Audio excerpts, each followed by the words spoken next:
साल 2024 की पहली एकादशी सफला एकादशी 7 जनवरी 2024 के दिन शुरू होकर 8 जनवरी को खत्म होने वाली है। साल की पहली एकादशी के दिन किया गया उपाय साल भर पैसा बरसाने के लिए काफी है। सफला एकादशी के दिन चुपचाप गाय को खिला दे। ये एक छोटी सी चीज रोडपति भी होंगे, करोड़पति मिलेंगी। सभी संकटों और कष्टों से मुक्ति, मृत्यु दंड, पितृदोष तुरंत होगा खत्म। पूरे साल आपके घर में भरे रहेंगे अन्न धन के की आपकी 7 पुष्टि तक करेंगी रुपयों पैसों पर। रात जी हां दोस्तों, 7 पीढ़ियों तक बैंक बैलेंस बढ़ता चला जाएगा, दुहक दूर हो जाएंगे और सुख आपके पास आ जाएंगे। सुख आपके कदम चूमेंगे। इन चुप गाय को ये एक छोटी सी चीज खिला देते हैं जो कि इस वीडियो में हम बताने वाले हैं। जी हां दोस्तों, यकीन मानिए इस चीज को यदि आप गाय को खिलाते हैं एकादशी के दिन तो भगवान विष्णु जी और माता लक्ष्मी बहुत प्रसन्न हो जाएगी।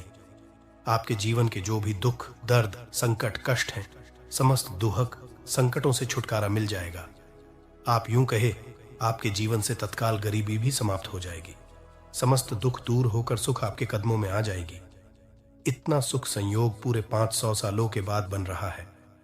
आज आए दशी के इस बार बहुत ही दुर्लभ संयोग में पड़ रही है। यदि आप चाहते हैं कि मान विष्णु जी, माता लक्ष्मी की कृपा आपको हासिल हो, जीवन से तत्काल गरीबी समाप्त हो जाए, पितृदोष दूर हो जाए, तो दोस्तों आज की यह वीडियो आप मिस मत कर देना। बहुत ही महत्वपूर्ण और लाभकारी वीडियो है। पूरे 500 वर्षों के बाद सफला एकादशी के दिन इस बार ऐसा शुभ संयोग बन रहा है जिसमें आपके समस्त दुहक, दर्द, संकट दूर हो जाएगी, मात्र ये एक चीज खिलाने से गाय को। तो दोस्तों कौन सी खास चीज इस वीडियो के माध्यम से वही बताएंगे। पूरा वीडियो देखना बहुत ही महत्वपूर्ण वीडियो है आपके लिए, लाभकारी वीडियो है क्या दोस्तों। वीडियो का सबसे तो आपसे रिक्वेस्ट करते हैं, भगवान विष्णु जी और माता लक्ष्मी के सच्चे भक्त वीडियो को लाइक कर देना और सच्चे दिल से कमेंट्स बॉक्स में जय श्री विष्णु, जय महालक्ष्मी, जय गौ माता जरूर, जैसे आपकी समस्त मनोकामनाएं पूर्ण हो जाएं। और ज्यादा से ज्यादा वीडियो को अपने दोस्तों में शेयर जरूर करना। दोस्तों आपको बताना चाहेंगे कि हिंदू धर्म में का बड़ा महत्व होता है। साल में कुल 24 एकादशी पड़ती है, यानी हर महीने एकादशी पड़ती है, प्राप्ति भी होती है और समस्त पापों से उनको मुक्ति मिल जाती है। और दोस्तों आपको बता दे, इस दिन आपको भगवान विष्णु जी के साथ माता लक्ष्मी की भी पूजा अर्चना जरूर करनी। या दोस्तों इस दिन विधि विधान से भगवान विष्णु जी, माता लक्ष्मी की पूजा करें। मंदिर और पूजा स्थल को साफ कर आपको भगवान विष्णु जी, माता लक्ष्मी की मूर्ति को स्थापित करना चाहिए। इसके बाद उन पूजा विधि अनुसार पूजा करें, व्रत का संकल्प लें और विष्णु जी और माता लक्ष्मी को नमस्कार करें। भगवान विष्णु, माता लक्ष्मी की पूजा में आपको फूल, नारियल, सुपारी, फल, लौंग, अगरबत्ती, घी, पंचामृत भोग तेल का दल और दाल, चंद्र जरूर रखने चाहिए। आपको पूजा करें और विधि विधान से भगवान विष्णु जी, माता लक्ष्मी की आरती करें। व्रत कथा जरूर पढ़ें और अगले दिन व्रत का पारण जरूर करें। द्वादशी के दिन को भोजन कराएं। यथाशक्ति सामर्थ्य के अनुसार अन्न, धन, वस्त्र का दान करें। यदि आप ऐसा करते हैं तो भगवान विष्णु जी, माता लक्ष्मी प्रसन्न होकर आपकी समस्त मनोकामना को पूर्ण कर देते हैं। और अब बात करें कि इससे जुड़े कौन कौन से उपाय आपको सफला एकादशी के दिन जरूर करनी चाहिए, या कोई भी एकादशी जरूर करनी चाहिए जिससे समस्त दुख, दर्द, संकट दूर हो जाते हैं। 7 पीढ़ियों तक धन दौलत की कमी नहीं होती, बैंक बैलेंस में बढ़ता चला जाता है। समस्त दुख, जो भी जीवन के दुख, दर्द, संकट दूर हो जाते हैं और सुख आपके कदमों में आ जाते हैं, सुख आपके पास आते हैं। चलिए शुरू करते हैं। कौन कौन से गाय से जुड़े उपाय। दोस्तों सनातन परंपरा में गाय गंगा और गायत्री का बहुत ज्यादा धार्मिक महत्व है। मान्यता है कि माता के पर 33 कोटि देवी देवताओं का वास होता है।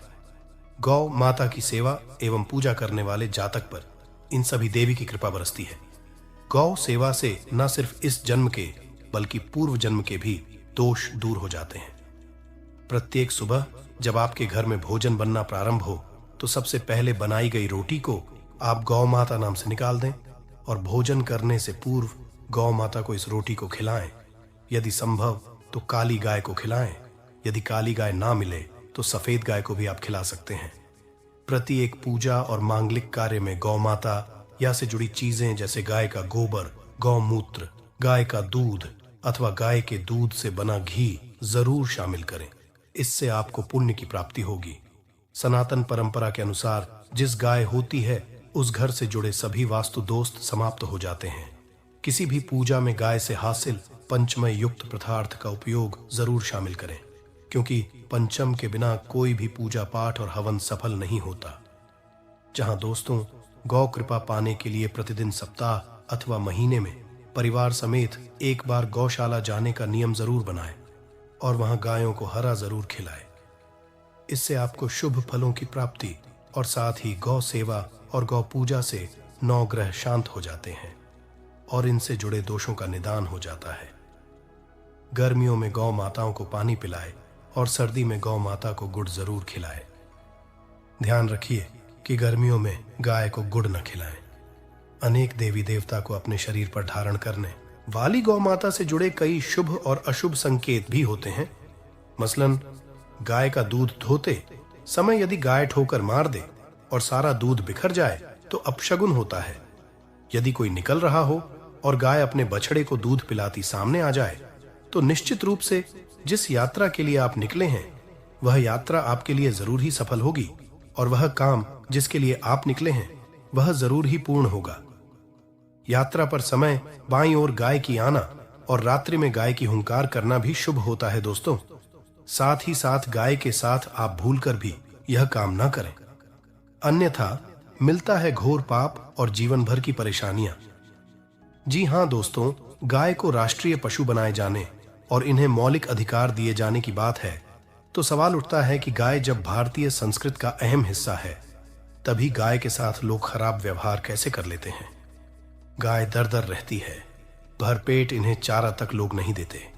गाय जब तक दूध देती रहती है तो उनकी सेवा होती है और जैसे ही दूध देना बंद कर देती है तो लोग इन्हें उनकी किस्मत पर छोड़ देते हैं, सड़कों पर और गलियों में भटकने के लिए। ऐसे में जीवों को कोई डंडे से मारता है तो कोई उन पर पानी डाल देता है, कभी वाहनों से इन्हें ठोकर लग जाती है तो बीमार होकर बेचारी ये गाय दम तोड़ देती है। ऐसे में जरूरत है इन बातों को कि गाय को लेकर में क्या कहा गया है, गाय के साथ आपको कैसा व्यवहार करना चाहिए। क्या दोस्तों, गाय को कभी भी मारना पीटना नहीं चाहिए। शास्त्रों में गाय को माता का दर्जा दिया गया है। गाय को मारने पीटने वाला माता को मारने पीटने वाले के समान पाप का भागी माना जाता है। ऐसे घरों को लोक में वर्षों तक कष्ट भोगना पड़ता है, अगले जन्म पशु में मिलता है। कथा है कि गौतम मुनि ने गलती से गाय को डंडा मार दिया जिससे गाय की मृत्यु हो गई थी और इस पाप से के लिए इन्हें वर्षों तक तपस्या करनी पड़ी। भगवान श्री कृष्ण जी ने बैल स्वरूप में आए वृद्धासुर का वध कर दिया था, जिससे मुक्ति के लिए भगवान श्री कृष्ण को संपूर्ण तीर्थों को एक कुंड में बुलाना पड़ा और इस कुंड में स्नान से वह पाप मुक्त हो गए थे। साथ ही साथ जो लोग पानी पी रहे को भगाते वे घोर पापी के भागी बनकर कुत्ते भोगते हैं, ऐसा पुराणों में बताया गया है। जबकि जो लोग गाय के लिए प्याऊ और चारागृह बनवाते हैं वो महा होते। ऐसे लोग घोर पाप से मुक्त होकर स्वर्ग पा जाते हैं और बड़े ही धनवान कुंड में जन्म लेकर सुख भोगते हैं और साथ ही साथ आराम कर रही गाय को कष्ट देकर कभी भी उठाना नहीं चाहिए। कहते हैं कि जिस स्थान पर गाय बैठी है वहां से नकारात्मक ऊर्जा समाप्त जाती है। गाय के बैठने की जगह को जो लोग नियमित साफ रखते हैं वे पूर्व जन्म में किए गए जाने अनजाने में पापों से मुक्ति हो जाते हैं और गोलोक में आते हैं। गाय को डंडा मारकर उठाना, पानी डालकर उठाने से मनुष्य पाप का भागी है और अगले जन्म में उसे दर दर भटकना पड़ता है। और साथ ही साथ शास्त्रों में बताया गया है कि गाय का दूध उसके बछड़े के लिए होता है। गाय के बछड़े से हुआ दूध ही मनुष्य को लेना चाहिए। कुछ लोग एक बार गाय को दोहू लेने के बाद फिर से बछड़े के लिए बचा हुआ दूध भी धो लेते हैं। ऐसा करना घोर पाप कहा जाता है। ऐसे दूध को दोहाने वाला और ग्रहण करने वाला दोनों ही पाप के भागी बन जाते हैं। दोस्तों, साथ ही साथ शास्त्रों में कहा गया है कि गोवंश यानी गाय और बैल के नहीं बैठना चाहिए। इनके पीठ पर बैठने से महापाप लगता है। ऐसे लोगों की यातना भोगनी पड़ती है। एकमात्र महादेव के उत्पन्न नंदी ही गोवंशी है, जिस पर स्वयं महादेव और महादेवी सवारी करती है, क्योंकि नंदी ने स्वयं अपनी इच्छा से महादेव की सवारी बनना स्वीकार किया था। और साथ साथ शास्त्रों में गाय के दान को बहुत ही महत्व दिया गया है, परंतु ऐसी गाय का दान कभी नहीं करना चाहिए जो बूढ़ी और बीमार हो। कठोप निसंदेह में नाचिकेता की कथा भी इस संदर्भ में है कि जिस नाचिकेता ने पिता द्वारा बूढ़ी गाय को दान करने पर आपत्ति जताई, दूध देने वाली और बछड़े सहित जो लोग गाय का दान करते हैं महान पुण्य को हासिल करके स्वर्ग में स्थान पाते हैं। दोस्तों, साथ ही साथ सूर्य, मंगल या शुक्र की युति राहु से हो तो पितृदोष होता है। ये भी मान्य है कि सूर्य का संबंध पिता से एवं मंगल का संबंध रक्त से होने के कारण सूर्य यदि शनि, राहु या केतु के साथ स्थित हो या दृष्टि संबंधी हो तथा मंगल की युति राहु या केतु से तो पितृदोष होता है। इस दोष से जीवन संघर्षमय बन जाता है। यदि पितृदोष हो तो गाय को प्रतिदिन या किसी भी एकादशी को या किसी पूर्णिमा के दिन या अमावस्या को रोटी, गुड़, चारा आदि खिलाने से पितृदोष समाप्त हो जाता है। साथ ही साथ देसी गाय की पीठ पर जो ककुड़ कुबड़ होता है वह बृहस्पति गुरु है। अतः जन्मपत्री में यदि बृहस्पति अपनी नीच राशि मकर में हो सफल होगी। और साथ ही साथ ये संकेत भी जाने, यदि आप यात्रा पर जा रहे हैं और सामने आपके गाय पड़ जाए अथवा अपने बछड़े को दूध पिलाती हुई सामने गाय दिखाई दे जाए तो समझ जाना कि वह यात्रा आपके लिए जरूर ही सफल होंगी।